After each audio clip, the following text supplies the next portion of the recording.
Madrid está lleno de lugares cargados de historia. Y de rincones ocultos a plena vista. Y alguien tenía que contarlo. Soy Lorenzo Gallardo. Soy David Botello.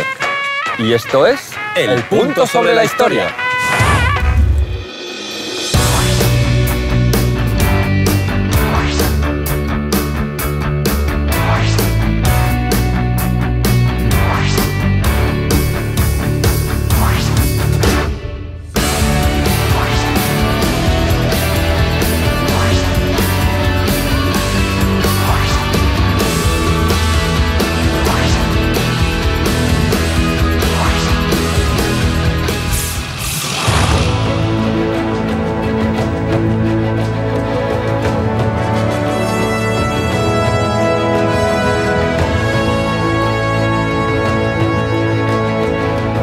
Hoy vamos a dar un paseo por las nubes por el Museo del Aire. España ha tenido un papel muy destacado en la historia de la aviación, mucho más de lo que os creéis. Desde sus inicios hasta ahora, hemos estado ahí en todo el meollo de la cuestión. Hoy pedaleamos por los aires de la historia. ¡Vámonos!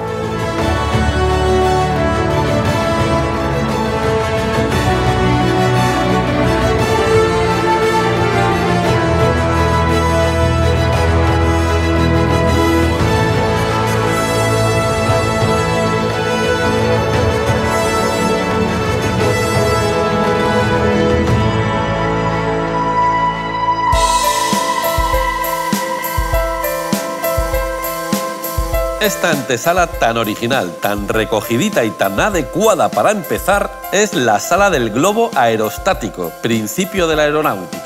Los padres del globo aerostático son los hermanos Montgolfier, que venían de una familia fabricantes de papel. Un buen día, los Montgolfier estaban ahí mirando la chimenea cuando se dieron cuenta de que los papelitos que echaban al fuego se elevaban como por arte de magia. Muertos mataos de curiosidad, cogieron una de las bolsas de papel que fabricaba su padre, la pusieron boca abajo encima del fuego y voló. Se quedaron topicuetos. Como no sabían todavía que la bolsa se eleva porque el aire caliente pesa menos que el aire frío, creyeron que habían descubierto un nuevo elemento, el gas Montgolfier. Con un invento como el suyo, no podían quedarse cruzados de brazos. Así que se pusieron a probar con globos más grandes y materiales más ligeros. Cuando consiguieron hacer volar una enorme tela de lino, llamaron a Luis XVI y a María Antonieta y les dijeron: prepárenos un terrenito en Versalles que les vamos a enseñar una cosa que se van a quedar todos locos. Y los hermanos Montgolfier se plantaron allí con su globo, con su tremenda ilusión y con los ingredientes secretos de su gas.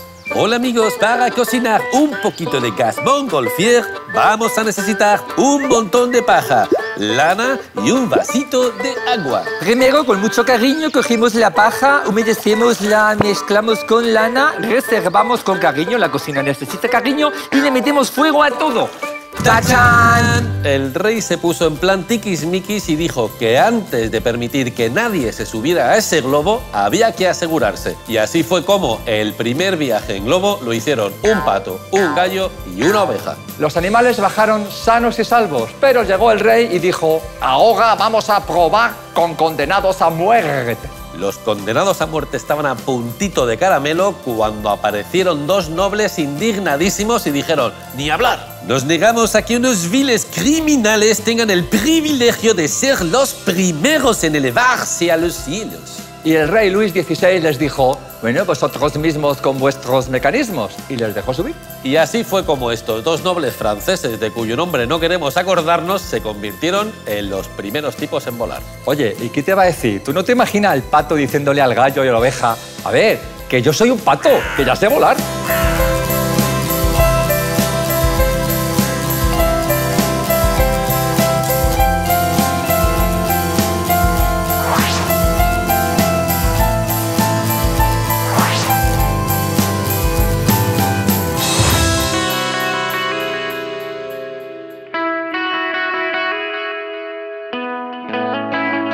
¿Veis esta maqueta que parece tan frágil y que se va a romper? Pues es el primer avión que consigue volar. ¿Y sabes quién se lo inventó? Los hermanos Wright. Y ese loco que está ahí tumbado es uno de los hermanos que se atrevió a probarlo y voló creo que unos 100 y pico metros. Creo que duró unos 12 segundos ese vuelo, y los 12 segundos más largos de la historia en ese momento. Y gracias a este avión, luego ya llegaron los siguientes, que son los que conocemos ahora. Pero sin este, nadie podría ir de vacaciones a Mallorca. Estos muchachos, aquí donde les veis, eran fabricantes de bicicletas. Pues gracias a esa bicicleta se inventaron como un sistema que fueron pues poniéndole alas y creando algo más complejo que les llevaría a donde les ha llevado. No acabaron los estudios, no fueron a ningún sitio, es decir, que eran autodidactas. Hasta ese momento lo que intentaban los constructores de aviones era imitar a los pájaros, pero era imposible porque no hay fuerza suficiente como para levantar el vuelo así, y el peso y todo. Entonces, uno de los hermanos Wright estaba mirando un pájaro y dijo: «Ostras, pero si este pájaro no solo mueve las alas para volar, sino también planea y está sin moverlas, y no solo eso, que gira a la derecha y a la izquierda». Y dijo: «Esto lo tengo que copiar yo». Los primeros aviones, para despegar, ¿cómo lo hacían? Pues como con un rail como ese. Entonces, tenían un pequeño motor y era como si fuera un tirachinas el rail, y entonces hacía... Y así cogía fuerza y probaban si se podía levantar, si podía volar, pero era bastante importante ese tirachinas. ¿Dónde fueron a practicar? Pues en las playas de Carolina, pues porque ahí los vientos son más constantes. En 1903, por fin, se consigue volar, como os he dicho antes, 12 segundos. Ese hombre de ahí, con movimientos de caderas y pam, pam, pam, esto salió en todas las noticias, en todos los periódicos. Fue, vamos, un notición. Y recordar que cuando vais en avión, la cosa no ha sido tan fácil de un día que uno se levanta y dice: «Ah, pues mira, un avión, esto se hace así». No. Está lleno de héroes y de valientes.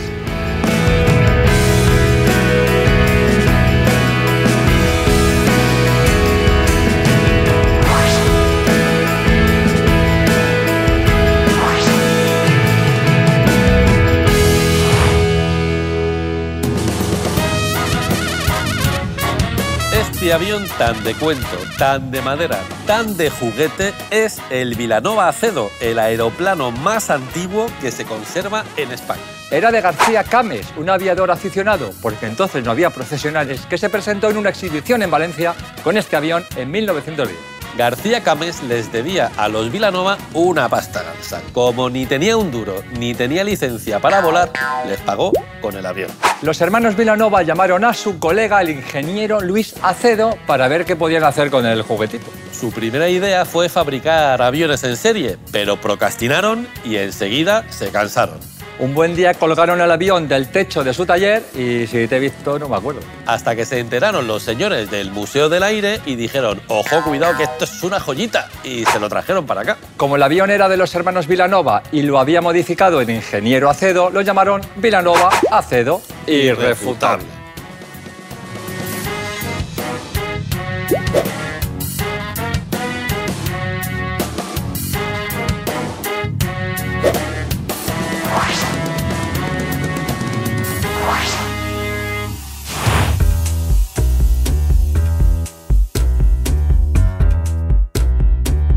Esta maqueta tan voladora, tan artesanal y tan allí arribota es la máquina con la que Diego Marín consiguió volar por primera vez en la historia. Diego Marín era un pastor burgalés que allá por tiempos de Carlos IV se pasaba las mañanas y las tardes viendo cómo surcaban el cielo buitres y águilas. Un buen día pensó que a lo mejor era buena idea cazar estas aves, estudiarlas y hacerse unas alas con plumas como las suyas. Diego convenció al herrero de su pueblo para que le construyera una estructura que le permitiera montar unas alas articuladas y él pudiera ir llenando de plumitas. Después de 5 años de trabajo, se subió a la torre más alta del castillo de su pueblo cargado con las alas y se tiró, diciendo: «¡Hala, chavalada!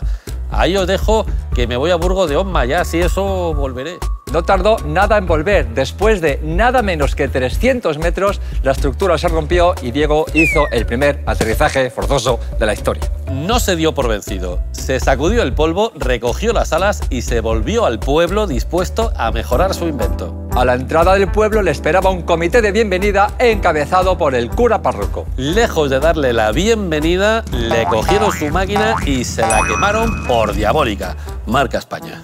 Dicen que el pobre Diego se quedó todo depre y que murió a los 44 años sin ganas de inventar nada más. Casi 1000 años antes, un tipo de ronda llamado Abbas ibn Firnas se hizo una especie de ala delta y se tiró desde lo más alto de una torre de Córdoba. Firnas se metió un leñazo descomunal y se partió las dos piernas, pero volar, voló. Según a quien le preguntes, unos te dirán que Firnas fue el primer ser humano que voló. Otros te dirán que fue Diego Marín. Sea como sea, queda demostrado que el primer hombre que voló fue español. Chupaos esa, hermanos Wright.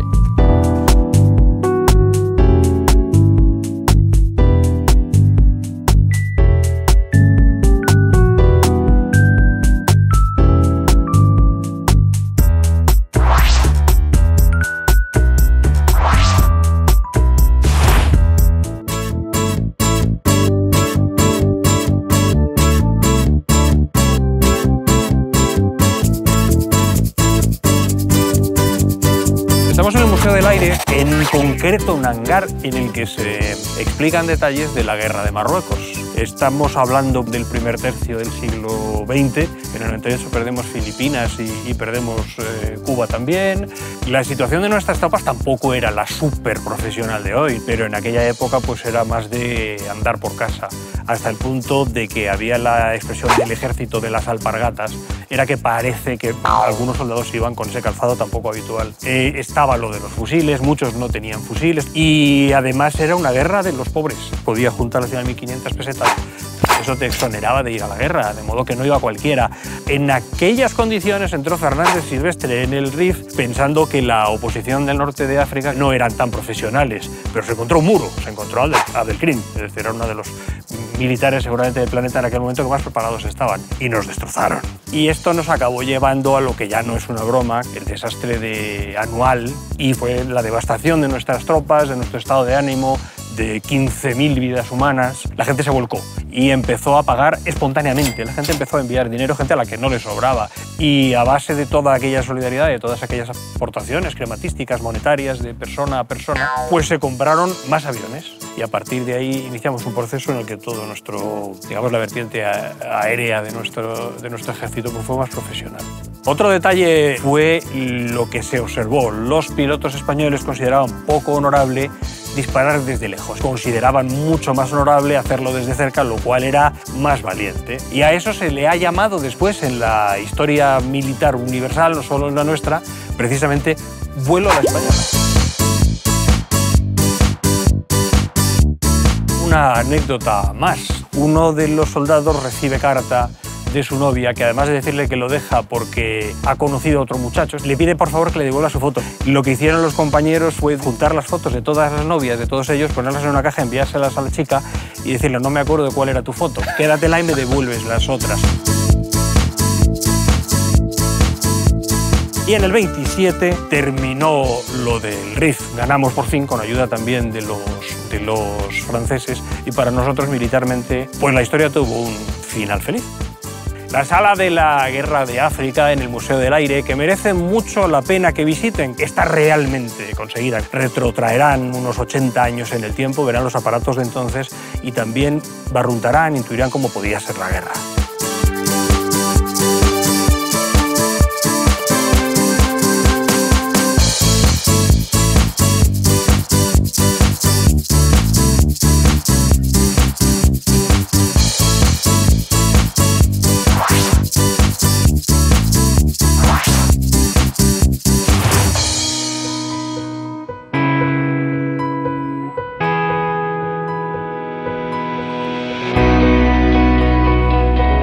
Este cacharro tan mastodóntico, tan sanchoquijotesco y tan morrocotudo es el Jesús del Gran Poder, un avión lleno de aventuras. Ignacio Jiménez y Francisco Iglesias y Olé eran dos capitanes del ejército que compartían un sueño: batir el récord de distancia en vuelo. Decidieron que para batir su récord, su destino sería Cuba y su avión este de aquí. Para poder intentar batir el récord necesitaban el visto bueno del mandamás del ejército. Tenemos en exclusiva las imágenes del momento en el que intentaban conseguir ese permiso. Mandamás, ¿podemos volar a Cuba para batir un récord? No. ¡Jo! ¿Pero por qué? ¿Por qué? ¿Por qué? Pues porque no. Pero al Plus Ultra sí le has dejado. Ni dejado ni dejada. El Plus Ultra es un hidroavión y tiene 2 motores, y tú no. ¡Jo! Anda, pregúntale a tu madre a ver qué te dice. El mandamás les propuso viajar a Pakistán. Aceptaron a regañadientes, pero a escondidas siguieron preparando su viaje al Caribe. Llegó el día señalado y cuando estaban a punto de despegar, catacroker, se dio una torta con una furgoneta aparcada, que ya tenía que estar mal aparcada para darse con un avión. Cuando fueron a reparar el avión, se dieron cuenta de que solo llevaban mapas de Cuba. Ay, la bronca que les cayó fue monumental. Les hicieron escoger o Pakistán o nada. Y claro, se fueron a Pakistán. Por fin despegaron y pusieron rumbo a Pakistán, hasta que de repente, ¡zas!, les pilló una tormenta de arena. Tuvieron que aterrizar en tierra hostil y les hicieron prisioneros. Bye, bye, récord. Cuando consiguieron liberarse, hicieron balance de daños. El avión estaba hecho un Cristo bendito y hubo que pedir piezas a Alemania. El Lumbreras que mandó las piezas las envió a Japón. Y de remate se enteraron de que unos italianos habían vuelto a batir su récord. Lejos de venirse abajo, eligieron un nuevo destino para su récord, Río de Janeiro. Que no tenían mal ojo estos para elegir destino, ¿eh? Para aligerar peso llevaban lo justito, ni radio ni nada de nada. Se guiaban con sextantes, como en la Edad Media. Las primeras horas fueron bien. Luego empezó a soplar viento, se les agotó la gasolina y Jiménez se puso malísimo. Así que tuvieron que aterrizar en Bahía. No batieron el récord de distancia, pero batieron el récord de permanencia en vuelo sobre el mar en un avión terrestre. El que no se consuela es porque no quiere. Y presumiendo de récord, recorrieron toda Latinoamérica, incluyendo Cuba, así que ni tan mal.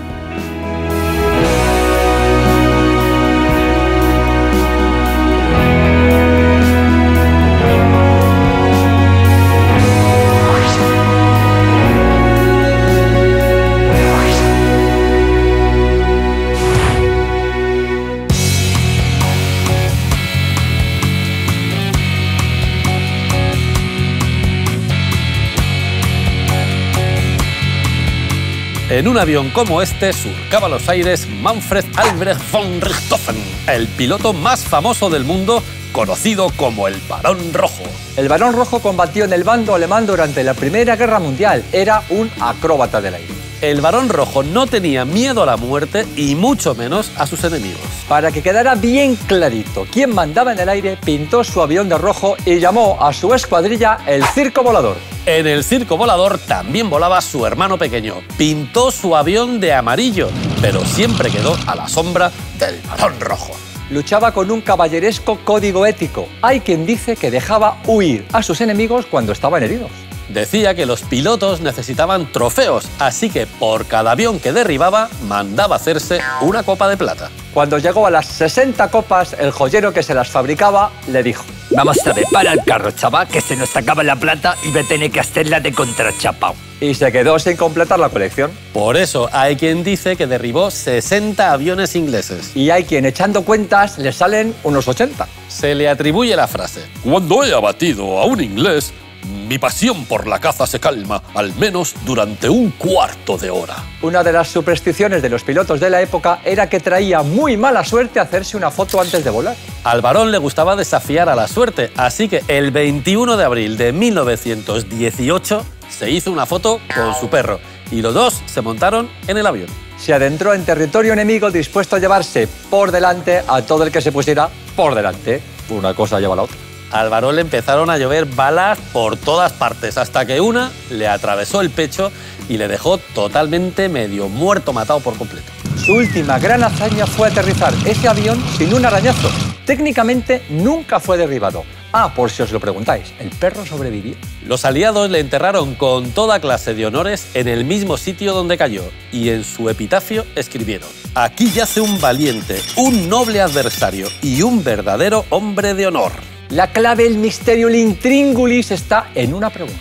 ¿Quién disparó la bala que acabó con la vida del Barón Rojo? Investigad, investigad.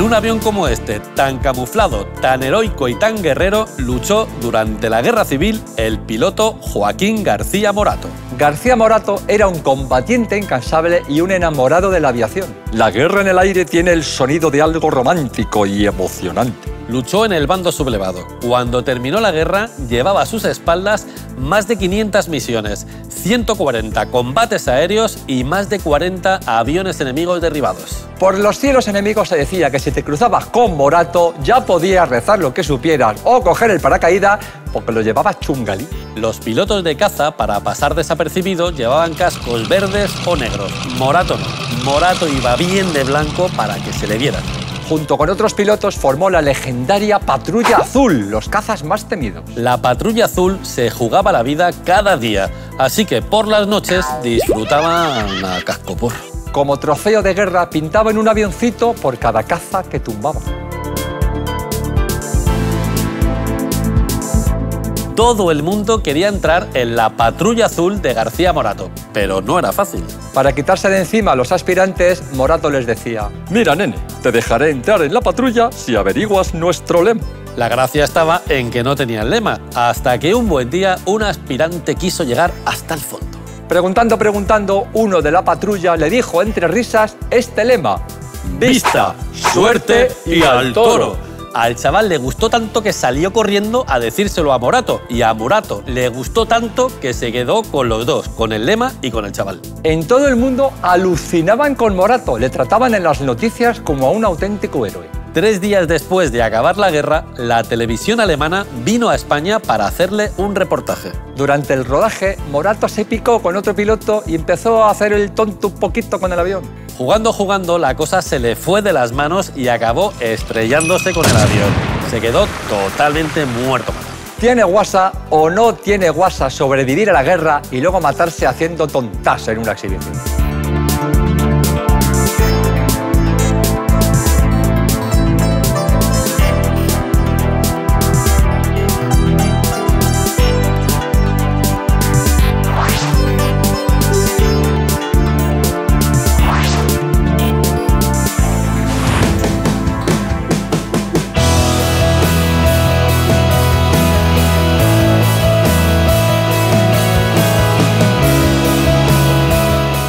Aquí para hablaros un poco del invento de mi bisabuelo, don Juan de la Cierva Codorniu, el ala rotatoria, inventor del autogiro, el mayor avance de la aviación mundial. Cuando era pequeñito jugaba con un juguetito chino, ¿no?, que le dabas vueltas la palma de la mano, luego lo soltabas y él veía cómo caía eso descendiendo muy lento. Entonces él pensó, ¿por qué no? Si le angulo las palas y le meto un peso añadido, porque eso no se va a sustentar.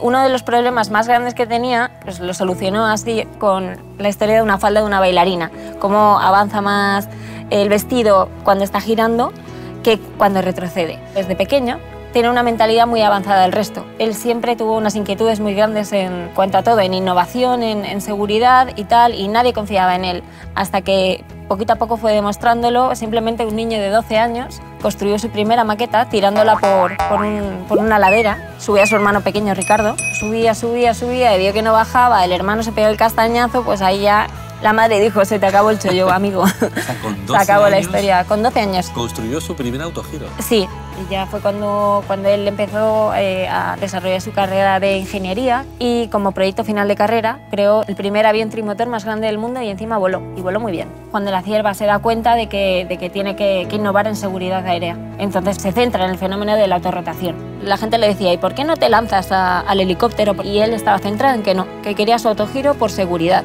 porque el autogiro tú puedes tener una parada de motor, ir planeando y aterrizar. Es la nave más segura que hay. Cosa que no quiere decir que años después se inventase el helicóptero con la patente del autogiro, ya que tenía más de 20 piezas y por eso se dice que lo inventó Sikorsky, pero no. Es un invento de don Juan de la Cierva. Simplemente lo desarrollo un poquito.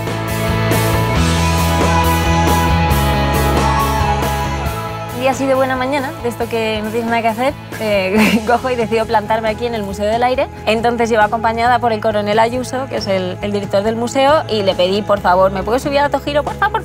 Total que sí, al final acabé aquí subida, aquí donde estoy ahora mismo. Entonces ese es el momento cuando yo decidí crear el proyecto Juanito C30. proyecto de construcción de la réplica del autogiro. La finalidad de este autogiro es que sea volado por toda España y que toda España pueda ver volar un autogiro original de Juan de la Cierva y que todo el mundo sepa quién es Juan de la Cierva, el legado que dejó y que fue el mayor inventor de la historia de la aviación mundial.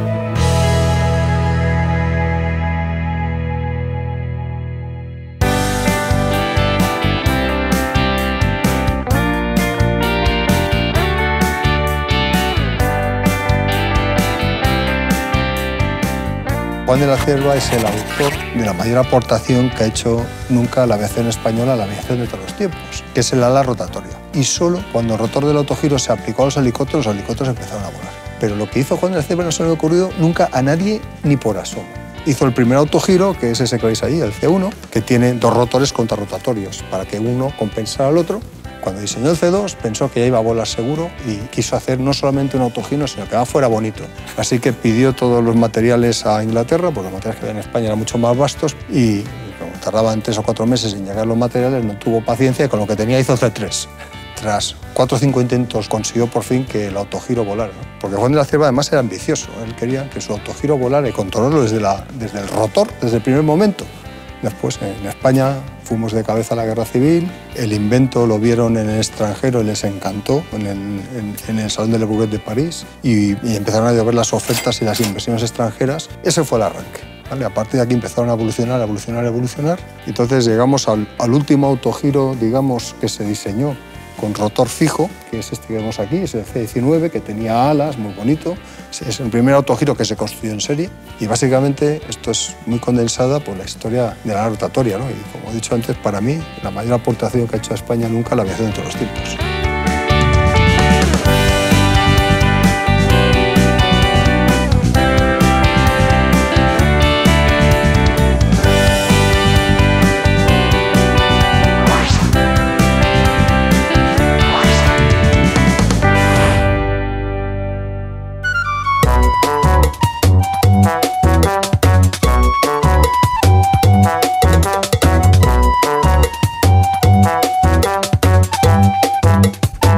Estamos aquí en el Museo de Aeronáutica y Astronáutica, que es un museo que crea el Ejército del Aire, aunque ahora es el Museo Nacional de la Aviación, en la que está representada muy fielmente, además, toda la evolución técnica de las aeronaves militares. Porque España fue una pionera a la hora de la utilización de la aviación en misiones de guerra. Porque la aviación ya se había utilizado en alguna que otra guerra, como la de Abisinia, de Italia, pero había sido siempre esporádicos, o sea, eventos de un solo avión, de 2. Como unidad operativa, o sea, como ala de combate, España es la primera, y es en el 1913 y concretamente en el norte de Marruecos. La aviación al principio empieza de observadora, o sea, de ver el frente. Cuando los generales de tierra ven que esos cacharros le dicen qué estaba haciendo el enemigo, que ellos no lo veían, empiezan a valorar a la aviación como observadora. ¿Pero qué le ocurre a la aviación? Que al estar ahí volando y el enemigo darse cuenta que le está espiando, pues el enemigo se le iría a tiros con los aviones. Eran aviones que volaban muy bajo, eran muy débiles y con la propia fusilería pues los derribaban. ¿Qué ocurre con los aviadores cansados de que le peguen tiros desde abajo? Que ellos también se llevan pistolas y fusiles en el avión. Y entonces empiezan a responder a los tiros de abajo con tiros de arriba. ¿Y qué pasa en todo esto? Que dicen, vamos a ver un momento, si yo tengo algo que está colocado arriba y que puedo atacar al de abajo, pues prepararé el aparato para atacarlo con todo lo que pueda. Y entonces empieza a tirar obuses. Pero los obuses había un peligro, cualquier golpe que pegaba con la carlimba explotaban ellos. Y ahí es donde aparece la bomba específica de aviación, utilizada realmente en guerra por la Fuerza Aérea Española. Entonces nosotros llegamos ya al momento que en los años 26, en el desembarco de Alhucemas, ya se emplean las 3 armas por primera vez en la historia del mundo. Las fuerzas terrestres, las fuerzas navales y las fuerzas aéreas. De hecho, Eisenhower, en el desembarco del día D en la Segunda Guerra Mundial, el único desembarco que puede estudiar con la utilización de 3 fuerzas es el español. El de Alhucemas. No tenía otro ejemplo. Pues todo eso está representado en este museo. Así que invito a todo el mundo a ver la evolución de la aviación nacional e internacional que tan fielmente está representada en este museo.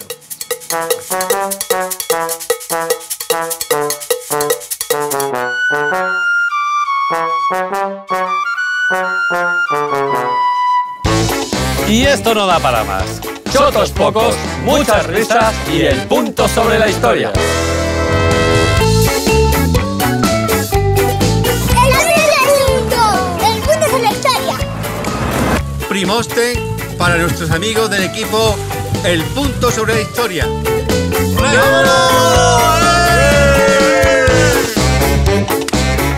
Hola, estamos aquí en Angkor Wat, Camboya, y nada, un besito enorme para todo el equipo del Punto sobre la Historia.